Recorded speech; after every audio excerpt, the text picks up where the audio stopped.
Oke, selamat pagi dan salam sejahtera untuk kita semua. Di sini saya akan mempresentasikan laporan akhir mengenai pengenalan lapangan persekolahan 2 atau PLP 2 di SMA Negeri 18 Medan. Sebelumnya, perkenalkan nama saya Evaria Boruginting dengan NIM 4203111049. Yang saya hormati Bapak dosen pembimbing lapangan, Pak Budi Halomoan Siregar, SPD MSc. Selanjutnya, Vi.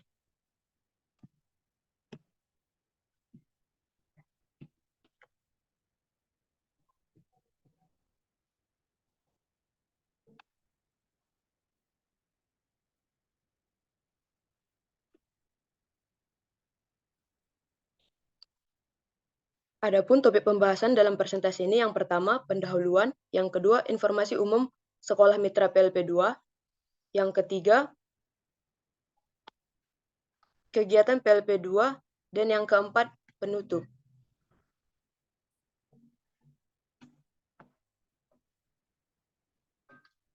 Baiklah, untuk yang pertama yaitu pendahuluan.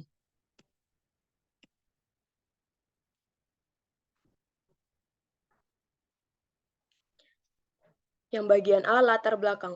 Undang-Undang Nomor 14 Tahun 2005 tentang Guru dan Dosen Pasal 1 Ayat 1 menyatakan bahwa guru adalah pendidik profesional dengan tugas utama mendidik, mengajar, membimbing, mengarahkan, melatih, menilai, dan mengevaluasi peserta didik pada pendidikan usia dini, jalur pendidikan formal, pendidikan dasar, dan pendidikan menengah.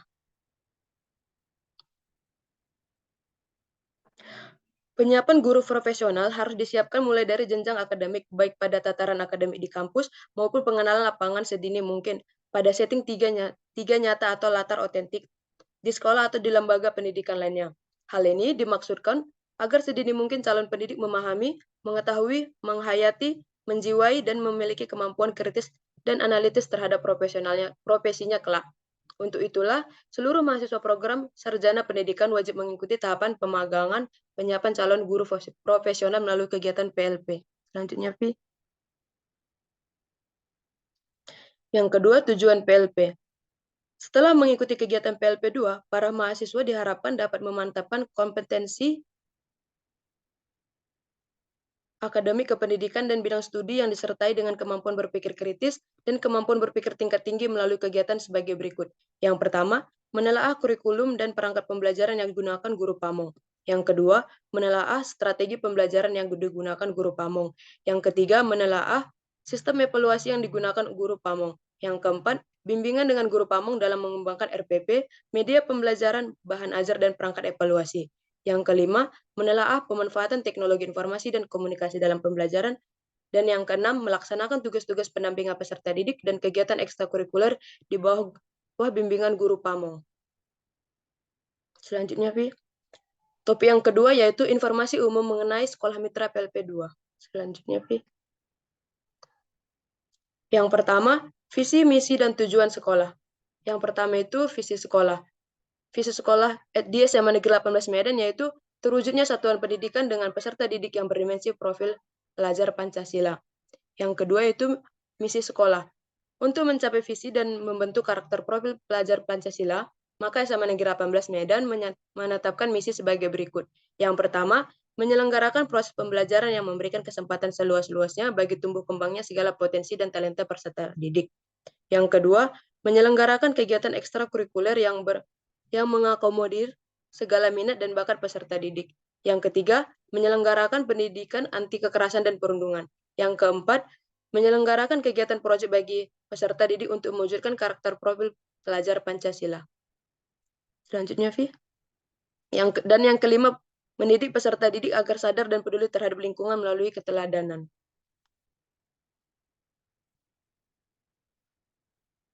Yang selanjutnya itu tujuan sekolah. Tujuan sekolah di SMA Negeri 18 terdapat 3 tujuan, yaitu yang pertama, tujuan jangka pendek dalam jangka waktu 1 tahun. Terdapat 9 tujuan. Terdapat 9 tujuan jangka pendek dalam jangka waktu 1 tahun di SMA Negeri 18, yaitu yang pertama, penerimaan peserta didik baru tahun pelajaran 2023-2024 secara daring melalui jalur afirmasi, perpindahan tapas orang tua, anak guru, prestasi akademik, prestasi non-akademik, dan jalur zonasi. Yang kedua, pelaksanaan asesmen kognitif dan non-kognitif bagi kelas 10 oleh guru bimbingan konseling yang bekerjasama dengan Biro Tes Psikologi KTA Konseling. Yang ketiga, melaksanakan pendalaman materi untuk persiapan ujian sekolah dan SBMPTN tryout 2 bersama pertemuan orang tua kelas 12. Yang keempat, melaksanakan pembinaan KSN, pembinaan KIR, pembinaan debat bahasa Indonesia, pembinaan debat bahasa Inggris, pembinaan kompetensi roket air, pembinaan FLS 2N, dan pembinaan teater. Yang kelima, melaksanakan kegiatan orientasi peserta atau MOP Angkatan ke-14 PMR 047 dan Persami dalam rangka kegiatan penerimaan tamu ambalan bagi siswa kelas 10. Yang keenam, melaksanakan kegiatan peringatan Hari Besar Nasional dan Hari Besar Keagamaan. Yang ketujuh, melaksanakan kegiatan pembelajaran di luar kelas 1 kali dalam semester. Yang kedelapan, melaksanakan olahraga pagi bersama. Dan yang terakhir, melaksanakan kegiatan literasi dasar dan literasi digital. Selanjutnya yang kedua yaitu tujuan jangka menengah. Terdapat 9 tujuan jangka menengah dalam jangka waktu 3 tahun di SMA Negeri 18, yaitu yang pertama, membentuk peserta didik sebagai insan yang beriman dan bertakwa terhadap Tuhan Yang Maha Esa, santun, cerdas, berprestasi, berintegrasi, aktif, cinta tanah air, dan cinta lingkungan. Yang kedua, meningkatkan mutu lulusan peserta didik yang melanjutkan di perguruan tinggi negeri maupun sekolah kedinasan. Yang ketiga, menghasilkan karya literasi berupa esai, cerpen, puisi, novel, dan sejenisnya. Yang keempat, meningkatkan manajemen perencanaan, pelaksanaan, maupun evaluasi proses pembelajaran. Yang kelima, memanfaatkan teknologi informasi sebagai sarana pengembangan pendidikan. Yang keenam, meningkatkan pembelajaran kolaboratif antar mata pelajaran. Yang ketujuh, mengembangkan life skill interpersonal dengan intrapersonal seluruh warga sekolah. Yang kedelapan, meningkatkan peran peserta didik di berbagai lomba bidang ekstrakurikuler maupun intrakurikuler, baik tingkat kabupaten, provinsi, maupun nasional. Dan yang terakhir, meningkatkan kerjasama dengan lembaga-lembaga perguruan tinggi, bimbingan belajar, maupun dunia industri. Yang ketiga itu tujuan jangka panjang. Terdapat 5 tujuan jangka panjang dalam waktu 10 tahun di SMA Negeri 18, yaitu yang pertama, menghasilkan lulusan yang berkembang sesuai dengan minat dan bakatnya. Yang kedua, menghasilkan peserta didik yang memiliki rasa bangga dengan talenta dan prestasinya. Yang ketiga, menghasilkan lulusan yang berkualitas dan berakhlak mulia. Yang keempat, menghasilkan lulusan yang mengimplementasikan karakter pelajar Pancasila. Dan yang terakhir, menghasilkan lulusan yang dapat menginspirasi masyarakat di sekitarnya. Selanjutnya, Pi.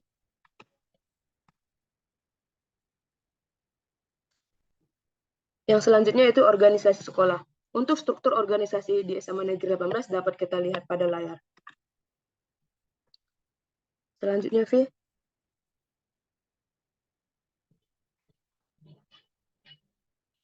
Selanjutnya itu sumber daya manusia di sekolah yang terdiri dari guru, tenaga pendidik, dan siswa. Yang pertama, tenaga pendidik.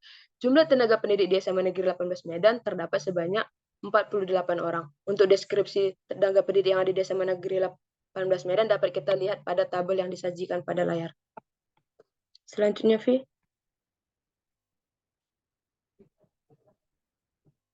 Yang selanjutnya yaitu jumlah tenaga kependidikan yang ada di SMA Negeri 18 Medan itu terdapat sebanyak 3 orang. Untuk deskripsi tenaga pendidikan dapat kita lihat pada tabel di layar. Yang ketiga, jumlah siswa. Jumlah siswa di SMA Negeri 18 Medan terdapat sebanyak 696 orang. Untuk deskripsi jumlah siswa yang ada di SMA Negeri 18 dapat kita lihat pada tabel yang ada di layar. Selanjutnya, Vi. Selanjutnya yaitu bagian sarana dan prasarana di sekolah. Yang pertama, sarana. Berikut ini adalah sarana apa saja yang dimiliki oleh sekolah di sekolah SMA Negeri 18 Medan. Yang pertama yaitu ruangan yang dimiliki sekolah. Di SMA Negeri 18 terdapat 29 ruangan. Untuk deskripsi dari ruangannya dapat kita lihat pada tabel di layar. Dan yang selanjutnya yaitu WC dan kamar mandi di sekolah. Di SMA Negeri 18 terdapat 9 WC dan kamar mandi. Untuk peletakannya dapat kita lihat pada tabel di layar. Yang selanjutnya itu sarana laboratorium dan ruang praktek, di mana di SMA Negeri 18 terdapat 4 laboratorium dan ruang praktek. 1 laboratorium biologi, 1 laboratorium kimia dan fisika, 1 laboratorium komputer, dan 1 perpustakaan. Selanjutnya itu prasarana yang ada di SMA Negeri 18. Berikut ini pada tabel telah disajikan prasarana apa saja yang dimiliki oleh sekolah SMA Negeri 18 Medan. Selanjutnya, Vi. Selanjutnya itu prestasi sekolah. di mana di SMA Negeri 18 pada tahun 2021 terdapat 1 prestasi, di tahun 2022 terdapat 13 prestasi, dan di 2023 sampai sekarang terdapat 6 prestasi. Untuk penjelasan prestasinya dapat kita lihat tabel di layar. Selanjutnya itu topik pembahasan mengenai bab 3 yaitu hasil kegiatan PLP 2. Yang pertama, analisis kurikulum, penyusunan perangkat pembelajaran, strategi pembelajaran sesuai dengan mata pelajaran dengan bimbingan dosen pembimbing dan guru pamong. Kurikulum adalah seperangkat rencana dan pengaturan mengenai tujuan, isi, dan bahan pelajaran serta cara yang digunakan sebagai pedoman penyelenggaraan kegiatan pembelajaran untuk mencapai tujuan pendidikan tertentu. Kurikulum pendidikan yang berlaku di Indonesia saat ini adalah kurikulum 2013 dan kurikulum Merdeka. Namun, kurikulum tersebut tidak secara serentak digunakan oleh seluruh sekolah di Indonesia. Adapun kurikulum yang digunakan di sekolah SMA Negeri 18 Medan ada 2 berdasarkan tingkat kelasnya, yakni kurikulum 2013 untuk kelas 11 dan 12, serta kurikulum Merdeka untuk kelas 10. Pengembangan kurikulum Merdeka di SMA Negeri 18 Medan mengikuti karakteristik kurikulum Merdeka untuk siswa kelas 10. Kurikulum ini juga memperhatikan keragaman peserta didik, keunggulan lokal, potensi daerah, jenjang dan jenis pendidikan tanpa memandang agama, suku, budaya, adat istiadat, status sosial ekonomi, dan gender. Terdiri atas muatan wajib kurikulum, muatan lokal, dan pengembangan diri secara terpadu. Yang selanjutnya itu pemanfaatan teknologi informasi dan komunikasi dalam pembelajaran. Pemanfaatan teknologi dalam kegiatan pembelajaran matematika dapat meningkatkan minat belajar siswa dikarenakan kegiatan pembelajaran tidak hanya berpusat pada guru saja, tetapi juga melibatkan siswa secara aktif. Di SMA Negeri 18 Medan, penggunaan teknologi sudah banyak diterapkan dalam kegiatan pembelajaran, di mana kegiatan pembelajaran dilakukan dengan bantuan media pembelajaran berbasis PowerPoint atau PPT yang ditampilkan dengan menggunakan proyektor. Untuk mendukung penerapan teknologi di sekolah, setiap ruangan kelas yang ada di SMA Negeri 18 Medan juga sudah dilengkapi dengan fasilitas proyektor yang mendukung kegiatan pembelajaran yang sedang berlangsung. Selain itu, kegiatan pembelajaran juga dilakukan dengan media audiovisual, di mana kegiatan pembelajaran dilakukan dengan menggunakan PowerPoint dan video pembelajaran, di mana video pembelajaran ditampilkan dengan berbantuan proyektor dan speaker. Yang selanjutnya itu kegiatan kokurikuler dan ekstrakurikuler. Yang pertama, kegiatan kokurikuler. Adapun kegiatan kokurikuler yang dilaksanakan di SMA Negeri 18, yakni 1. Proyek penguatan profil pelajar Pancasila yang dikhususkan untuk kelas 10, yang kedua pengayaan, dan yang terakhir remedial. Dan untuk kegiatan ekstrakurikulernya, terdapat 6 jenis kegiatan ekstrakurikuler yang dilaksanakan di SMA Negeri 18 Medan, yakni yang pertama, subseksi kerohanian yang memiliki 2 cabang, yakni BKM Al-Kindi dan PA Maranatha. Yang kedua, ilmu pengetahuan dan teknologi dengan pembagian ekstrakurikuler OSN, roket air, dan KIR. Yang ketiga, ekstrakurikuler olahraga yang memiliki cabang futsal. Dan keempat, ekstrakurikuler seni yang memiliki 3 bagian, yaitu tari, paduan suara, dan teater. Yang kelima, ekstrakurikuler bahasa dan sastra yang memiliki 2 bagian, yaitu English Club dan literasi.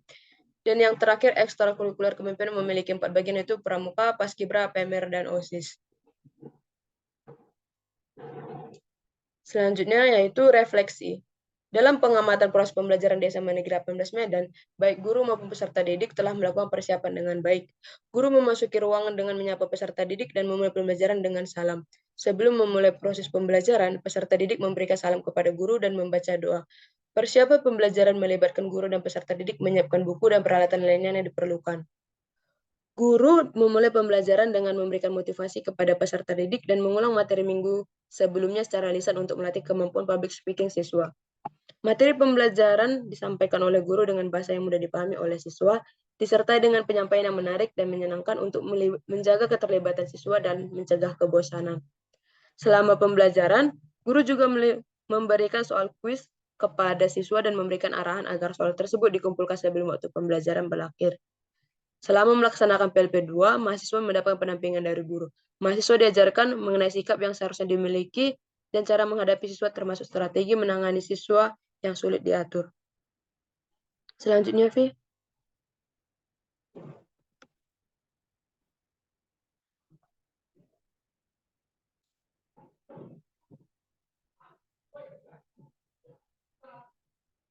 Vi, slide selanjutnya.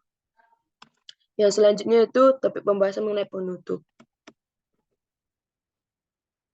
Adapun kesimpulan dari kegiatan PLP 2 di SMA Negeri 18, yakni dari pelaksanaan kegiatan PLP 2 di SMA Negeri 18 dapat diambil kesimpulan bahwa tujuan utama PLP 2 adalah memberikan pemahaman kepada mahasiswa mengenai aspek pembelajaran dan manajemen pendidikan di lingkungan sekolah.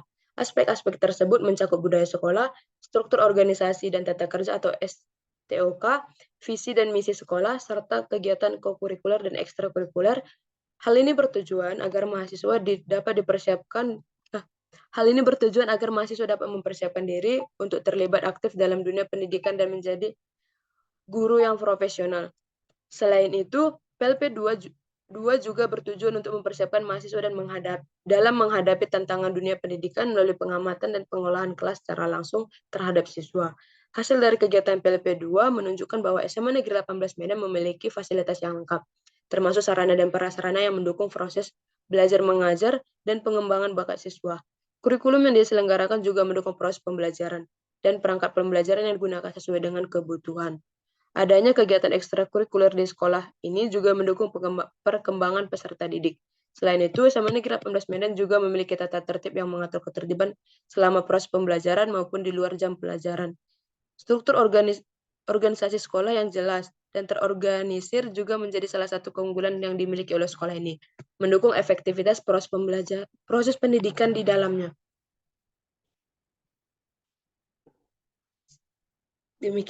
Demikian hasil presentasi yang saya lakukan. Jika terdapat kesalahan kata dan pengucapan yang saya lakukan, saya mohon maaf. Sekian dan terima kasih. Terima kasih.